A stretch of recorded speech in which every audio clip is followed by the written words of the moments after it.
Everyone, please rise for the pledge. Pledge allegiance To the flag of the United States of America and to the republic for which it stands, one nation, under God, indivisible, with liberty and justice for all.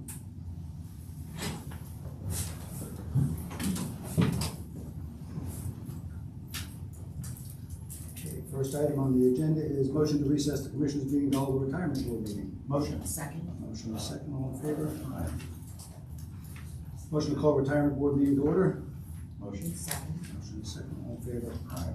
Motion to approve the August 19th, 2026 agenda. Motion. Second. Motion is second, any questions? All in favor? Aye. Motion to approve the July 15th, 2026 minutes. Motion. Second. Motion is second, any questions? All in favor? Aye. Under new business, motion to approve the refunds of contributions to employees no longer with the county, and there are 9 individuals listed. Motion. Second. Motion is second, all in favor? Aye. Motion to approve the following retirements, and there is 1 person listed. Motion. Second. Motion is second, all in favor? Aye. Motion to approve the following invoice for payment for Broadridge Matrix Trust in the amount of $14,684.05 for the 3rd quarter asset transaction fees. Motion. Second. Motion is second, all in favor? Aye. Motion to adjourn the retirement board. Motion. Second. Motion is second, all in favor? Aye. Motion to reconvene the commissioners meeting. Motion. Second. Motion is second, all in favor? Aye. First item, is there any public comment or questions concerning today's agenda? Okay, seeing none, we'll move on to number 1, motion to approve the August 19th, 2026 agenda. Motion. Second. Motion is second, all in favor? Aye. Motion to approve the August 6th, 2026 meeting minutes. Motion. Second. Motion is second, any questions? All in favor? Aye. Motion to approve the August 12th, 2026 conference minutes. Motion. Second. Motion is second, any questions? All in favor? Aye. Motion to approve payment from the general fund in the amount of $1,059,677.78. Motion. Second. Motion is second, any questions? All in favor? Aye. Under personnel, motion to hire Vittorio Capizzo as a 9/11 dispatcher trainee for the 9/11 Center for a 40-hour work week effective August 26, 2026, with benefits after 90 days. This is a replacement position. Motion. Second. Motion is second, all in favor? Aye. Motion to recess the commissioners meeting to hold a salary board meeting. Motion. Second. Motion is second, all in favor? Aye. Salary board, motion to convene the salary board. Motion. Second. Motion is second, all in favor? Aye. Motion to approve the August 6th and 12th, 2026 salary board minutes. Motion. Second. Motion is second, any questions? All in favor? Aye. Motion to set the hourly rate of Vittorio Capizzo at $22 per hour as a 9/11 dispatcher trainee for the 911 Center for a 40-hour work week effective August 26, 2026, with benefits after 90 days. Motion. Second. Motion is second, any questions? All in favor? Aye. Motion to increase the hourly rate of Correctional Officer Owen Brown to $30.72 per hour, retroactive to August 10th, 2026, in accordance with the collective bargaining agreement between Pike County and the Pike County Correctional Officers, AFSCME, AFL-CIO, District Council 87, Article 9, Job Classification and Compensation for 1 year of prior corrections experience. Motion. Second. Motion is second, any questions? All in favor? Aye. Motion to adjourn the salary board. Motion. Second. Motion is second, all in favor? Aye. Motion to reconvene the commissioners meeting. Motion. Second. Motion is second, all in favor? Aye. Under old business, motion to award bids for the purchase of fruit flavored beverages for the period of September 1st, 2026 through August 31st, 2027 on behalf of the correctional facility to Bernard Food Industries in the amount of $5,740.20. Motion. Second. Motion is second, any questions? All in favor? Aye. Under new business, motion to execute the CWIS data sharing agreement for fiscal year 26-27 on behalf of the Children and Youth Services. Motion. Second. Motion is second, any questions? All in favor? Aye. Motion to execute the purchase of service agreement between Community Specialist Corporation, DBA The Academy, and the County of Pike on behalf of the Children and Youth Services. Motion. Second. Motion is second, any questions? All in favor? Aye. Motion to execute the purchase of service agreement between Drug and Alcohol Rehabilitation Services, Inc. and the County of Pike on behalf of the Children and Youth Services. Motion. Second. Motion is second, any questions? All in favor? Aye. Motion to execute the purchase of service agreement between Families United Network and the County of Pike on behalf of the Children and Youth Services. Motion. Second. Motion is second, any questions? All in favor? Aye. Motion to execute the purchase of service agreement between Pathways Adolescent Center, Inc. and the County of Pike on behalf of the Children and Youth Services. Motion. Second. Motion is second. Any questions? All in favor? Aye. Motion to execute the purchase of service agreement between Summercon Academy and the County of Pike on behalf of the Children and Youth Services. Motion. Second. Motion is second. Any questions? All in favor? Aye. Motion to execute the contract for professional services between Forensic Counseling Associates, LLC, and the County of Pike on behalf of the Children and Youth Services. Motion. Second. Motion is second. Any questions? All in favor? Aye. Motion to execute the medical assistance transportation program conditions of funding and participation and assurance of compliance on behalf of the Transportation Department. Motion. Second. Motion is second. Any questions? All in favor? Aye. Motion to approve the Fair Human Services payment voucher in the amount of $3,809.09 on behalf of the Office of Human Services. Motion. Second. Motion is second. Any questions? All in favor? Aye. Number 10, motion to approve the 2023 Community Development Block Grant Program payment voucher payable to the County of Pike in the amount of $1,343.75 on behalf of the Office of Human Services. Motion. Second. Motion is second. Any questions? All in favor? Aye. Okay, that's when we move on to miscellaneous. As on every agenda, there is always the Penn State extension of calendar of events for everybody's information. And again, to announce both of the senior expos that are coming up, one by Senate Representative Jeff Olsemer, which will be held on September 18th, 2026. I believe that's in the Dingman Township. Is that in the Dingman Township Firehouse? Yeah. Yep. And then the other one is State Representative Tara Probst as a senior expo, September 25th, 2026, at the Lehman Township Center in Lehman Township. And then now we go to a very exciting time, and that is the announcement of a allocation of funds from the Pocono Mountain Vacation Bureau on behalf of the commissioners and the PMVB to help fund the relighting of the star. And I know would you like to say a few words there? Sure, absolutely. Okay. So first of all, congratulations and thank you on behalf of the Pocono Mountain Visitors Bureau. Things like this we can't do without the local support and without your volunteerism and your hard work. And the visitors and guests that come in get to enjoy every bit of that.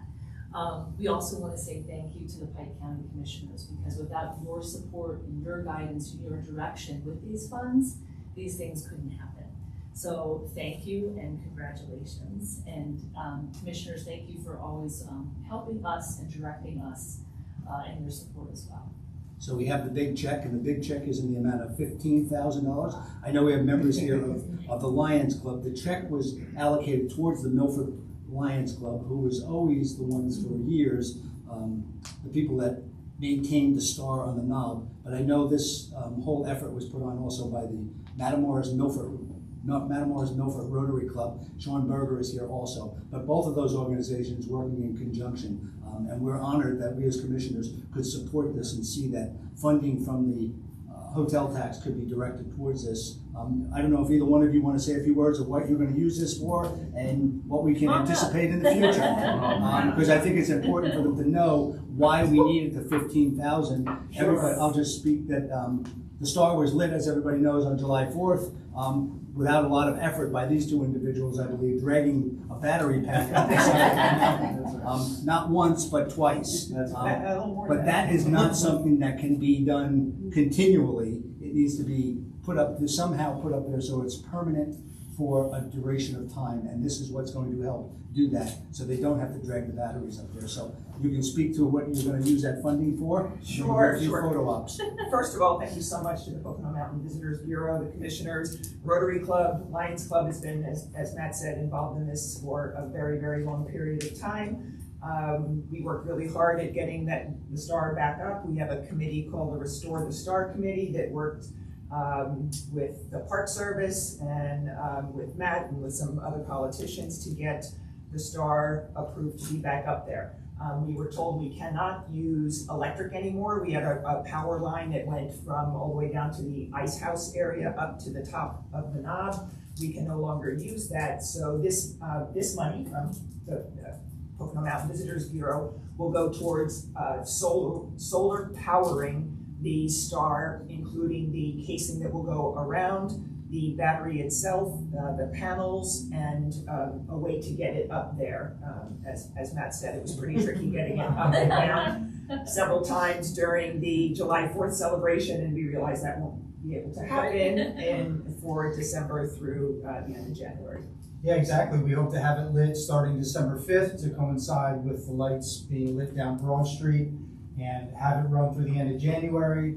We thank the commissioners and the Pocono Mountain Visitors Bureau for funding it, and we take great pride in maintaining the star. We thought it looked great over the summer with less leaves on the trees in the winter. It'll look even better, and we will keep it up and looking sharp from here on out. And special thanks to Eamon Lighty, who is the superintendent of the Park Service, who worked really hard with us to get this back up again. So I certainly want to mention him as well. Yeah, it took a lot of effort from a lot of people, including the congressman, Greg May, and everyone, because it's very difficult at times to work with the federal government, as we all know. They're not easy to, and it's not anybody's fault, it's just the way bureaucracy works. But I think the important part of also putting out there is, because there's always more funds needed. Yes. This $15,000 adds to, I believe, about 7,000 that was maybe five or seven that was already collected. So, but there is always need for more funding for future need. This will need to be probably have maintenance done to it, this solar array that they're looking to purchase to do this. So we're just putting out a request to anybody in the community, make a donation to the Milford Lions Club or the Rotary Club, whichever you choose. Yeah, actually, you also have a fund. We do. There is a Greater Pike Community Foundation fund called Restore the Star. We are collecting donations there if anybody wants to donate money. It is a 503. Right through Greater Pike. 501c3 through Greater Pike Community Foundation. But however you need to get the money to them, they will take it. Yes. And it can be in any form. Pennies. Yes, whatever. Yeah. Thank you, Matt. Smile, guys. How much is the solar array costing? We think it's going to come in right a little bit above 20,000. So you're there.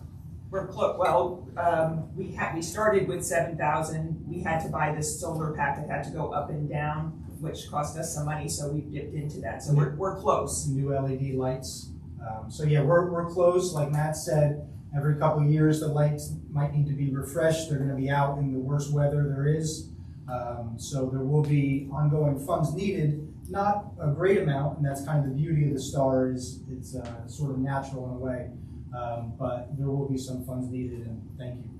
And so you're going to light it on the 5th. It will go all the way through New Year's. Yes, typically to the end of January. To the end of January. Well, and what other days throughout the year do you anticipate lighting it? We'll work with the NPS to determine what we're permitted to do.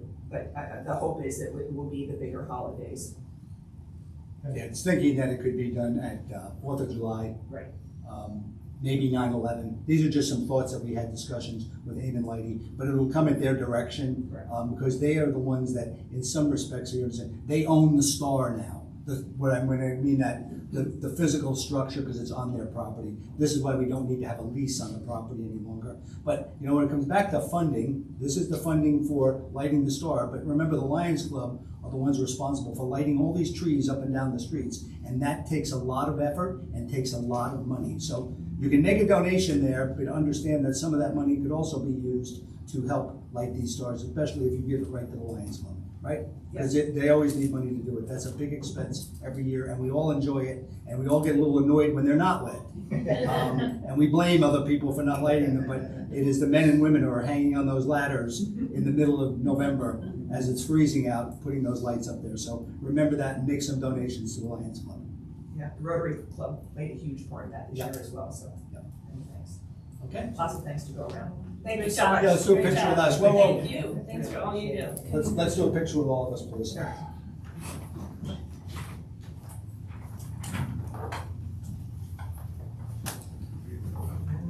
We had to borrow the big check, by the way.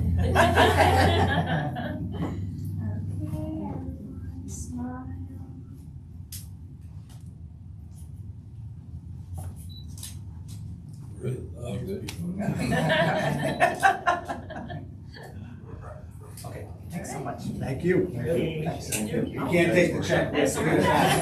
Thank you. Yep, and you have the real check, right? Yes, they have the Yes, real check. Okay, just Yep. checking. So the other thing that was on there, and I'll just, because the PMBB is really important to our community and what they do, not just here in Milford, but all of Pike County and all of the region, is you'll see on there it also talks about the Milford Community House. This gets a little awkward because I am the president of the Milford Community House Board. They made a sizable donation to help us complete the public restroom project on that building. This is something that's been looking to happen in this community for a very long time because the businesses are all put upon on busy weekends for visitors to come in and use their facilities. And the problem is, without central sewage, that's another whole topic, but we can go off on another tangent, that puts a lot of strain on these businesses, and it's not fair to them that people just, and we all know, we all travel, you feel guilty when you walk into a business and all you want to do is use the bathroom, right? Maybe you buy a cup of coffee, but a lot of times people don't. So the community house, this project will start relatively soon. We'll be putting an addition on the back with 1 to 2 in the future of fully handicapped facilities on the back of the building. And they made a donation to us for, I believe, $20,000 towards that. To give you an idea how much that project is costing, it's a $220,000 project. Stuff doesn't come cheap, but it also entails a new handicap ramp, new sidewalks around the building to make it more ADA compliant compared to what it is today, a paved parking lot and everything. So on behalf of the Milford Community House, along with Krista, who sits on it, we thank you for your support of that also. You're welcome. It's the perfect use of funds. There's no question. Yeah. It's a great project. When will that begin construction and approximately?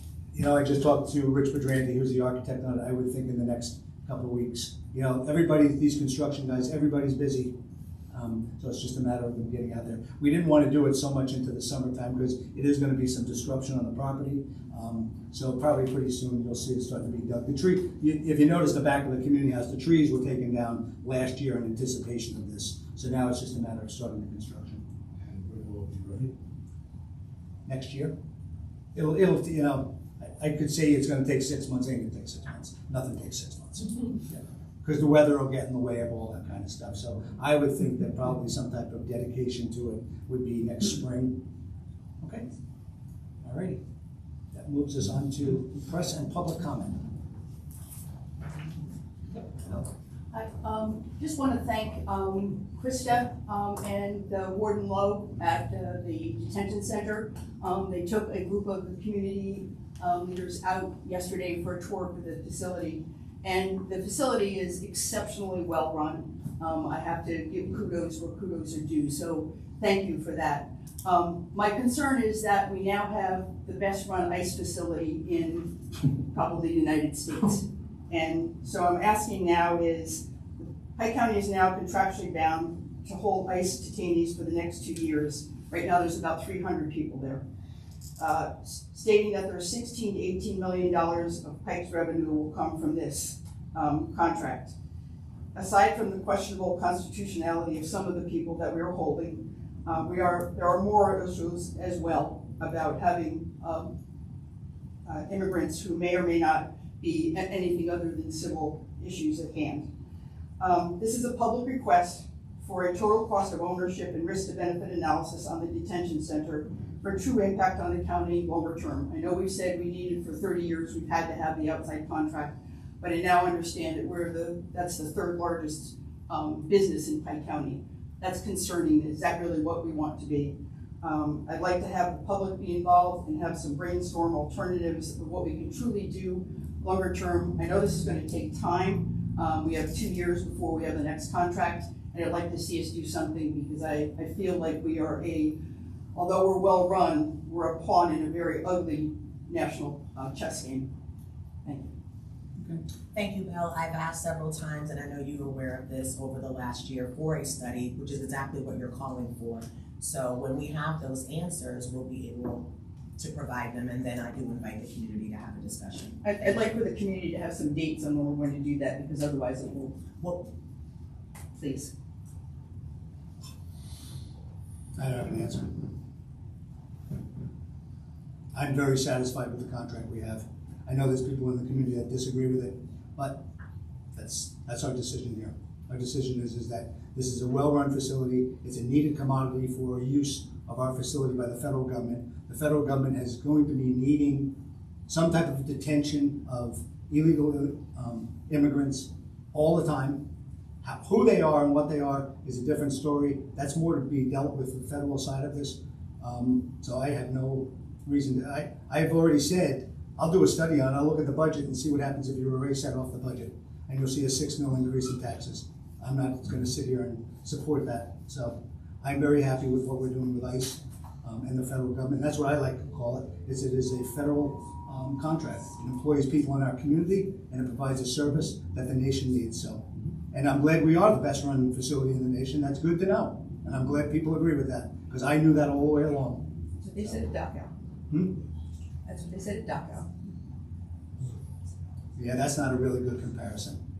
That's a terrible thing to think that we're even treating our local inmates as if they were in a concentration camp or that we're running slavery. That is a disgraceful comment to all of the employees that work in that correctional facility. That's far from it, and I'm appalled that anybody would even compare that to it. I object to that because a concentration camp is where people are held unconstitutionally. You don't know And that. so the facility is wonderful. I agree You don't with know it. that they're there unconstitutionally. That's your opinion, not our opinion. We voted to And they keep haven't that. been able to give us any data otherwise, and that's the part that's concerning. Well, they have attorneys. Their attorneys, I guess, would be Yes, representing ma'am, them. all we do is hold those individuals. The federal government and ICE make all the decisions about their due process rights, their hearing dates, decisions. The county has nothing to do with that. Just like the sheriff's department has nothing to do with Judge Shellock's decisions. All they do is bring the individual to court. So your comments, with all due respect, again, are insulting. And for you to one breath tell me that the warden does a great job and he's doing great, and then compare him to Dachau is insulting to beyond belief. So you can keep your opinion, but I would appreciate it. You keep that opinion to yourself because it's insulting to every individual that is a guard or an employee at that prison. They take risks every day. The warden works tirelessly to keep this place going, and I resent any comments or comparison that you suggest to Dachau. The morality of what's being held there is. There's no morality called, ma'am. We should Okay, be your just as morality, concerned. maybe. We should be just concerned then about the local inmates that are there. Are they under due process? I don't know that. Why are they there? We should be concerned. So, to compare this and to say that, I guess we're only treating the whole facility like Dachau, but our prisoners are not. This is just a waste of time and energy at a meeting. I appreciate your opinions on this, but I'm not authorizing the study. I'm not doing any of that. They can worry about that the next time somebody's sitting in this chair. I'm not doing it. Wait a minute. Well, we did agree on the study, and I do think Well, that's there's a- important. I think it's important for the residents to know the impact to their wallet. I just told you. No, I can take the budget and do No. simple math and subtract off $13 million and see what it does. But it's more than that, though, No, Matt. it's not more than that. Well, so if you're telling me now that you're not going to fund the study, then there's your I'm answer. not. Well, there's your answer. No, you got another Let the bill. public know. Anyone else? Motion to adjourn. I have a question, yeah. Regarding the change in the tax calculation, I'm just wondering, I understand it needs to be changed, it's out of date, I understand all of that. And the millage rate is going to go down, okay? Are there any guardrails on increasing it? Well, I think you were at that meeting that we had up at the training center, and I can let Cindy speak to it. That's why they're here, the people for the reassessment. But you're speaking about the ratio change. Yes. The ratio change is where The millage, you call Right. it the millage. the ratio change is going to go up 4 times, and the millage rate is going to go down, be divided by 4. So the guardrails are us sitting here as county commissioners to tell you that next year we don't anticipate raising taxes. Okay. Now, there is an ability, we can't speak for the townships, we can't speak for the school district of what their plan is to do that. But I believe what was explained to you is that there's 2 motions made. One is to change the ratio, and then there can be another motion made after that to raise the taxes up to 10%, right? I can tell you, unless the other commissioners have a different thought, there's no anticipation of us doing that. So the guardrail is us telling you that we're not going to raise the taxes. You'd have to, I don't know what township you lived in, you'd have to ask your township if that's their anticipation, or you'd have to ask the school what they're, I don't, the school follows the same, they do, right? They follow the same scenario? Okay, so that's the guardrail, but do you want to speak to this, Cindy? Go ahead. I'd like to offer, during a ratio change and a reassessment is the only time that the taxing authorities are held to a guardrail. So it's a protection for the property owners that the county, the municipalities, and the school will not have a windfall of income based on these changes. So during those two, a ratio change and a reassessment are the only time that there are stated guardrails. Is it true that the year after, or is it the year of a reassessment, that the taxes by law cannot be raised? Is that what you're saying? That's what I'm saying. The very first vote is revenue neutral, and then a second vote may be taken to raise up to 10%. But that's the only time that there are guardrails. In a year of a non-reassessment, they can raise them as high as they like, so. Right. It's a protection. And There is some That's a Pennsylvania state law, correct? Yes. Can we just get your name for the record, please? Jill Hardina. Hardina, Yeah. with an H. Thank you. Anyone else?